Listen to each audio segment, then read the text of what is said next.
Hey, welcome back. I'm on a new page in this.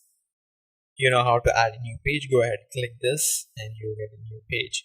So the next thing we have here in the elements is grids. So I'll go ahead, click on all. So these are all the kinds of grids. Let me tell you what it is. So I'll just take this for an example. I'll just take this for an example. So it fills up the whole space on the canvas. So you can go ahead and add 3 pictures in this. So let's go back to elements and find some pictures. So click on this cross mark here and you'll be taken back to the home. So click on free photos,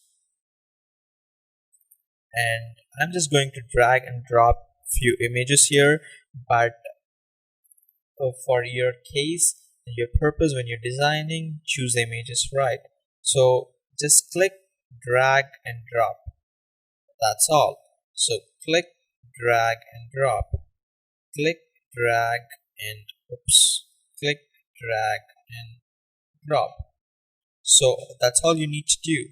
So if you don't like what's the image focus here, click the image, click on crop and select the image, part of the image that you want to show. Suppose I want to show these swans in the water here, not the ones that are flying. So I'm going to drag it to the top and click done.